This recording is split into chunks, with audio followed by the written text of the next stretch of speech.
So ayun, what's up? Ako nga pala si Andy. Isa akong OFW dito sa New Zealand. Maraming OFW ang nagsasabi na alipin sila ng salapi. Pero ako, kailanman, hindi ako nagpaalipin sa pera. Isa lang ang dahilan kung bakit ginagawa ko ang lahat ng mga ito.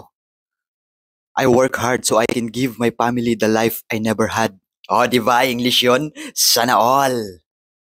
Siyam na buwan na nga pala ako dito sa New Zealand. Siyam na buwan na ako nakikipagsapalaran. Malayo sa pamilya, malayo sa mga mahal sa buhay, pero ayos lang dahil ginagawa ko lang lahat ng to para sa kanila. Siya nga pala, ang entry ko nga pala dito ay isa kong hotel maintenance technician.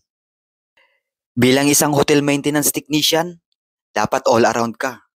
Kagaya ko, all around ako, kahit saan mo ako ibato. Maging mapakarpintero, tubero, pintor, installer, welder, electrician, lahat kaya ko, tile setter, kahit ano pa yan, kakayanin ko para sa pamilya ko. Nagtataka ka kung bakit nagkukuskus ako? Ganito kasi ako, wala akong pinipiling trabaho. Lahat ginagawa ko, tinitira ko. Kaya ikaw kung pangarap mo rin makapunta dito sa New Zealand, dapat kayanin mo rin lahat. Dapat kaya mong gawin ang lahat. Dapat flexible ka. Dapat multitasker ka. Dapat walang arte-arte. Kasi hindi mo kikitain sa Pinas. Ang kikitain mo rito. Pasintabi lang.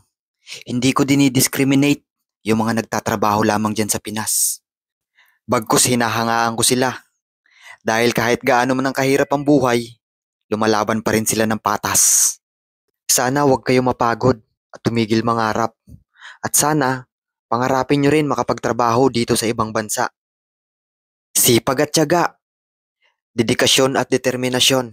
At syempre, put God at the center of everything. Kasi God knows everything. Siya lamang ang nakakaalam kung ano yung kapalaran ng bawat isa sa atin dito. Ang bansang New Zealand ay walang diskriminasyon. Ako honestly, high school graduate lang ako.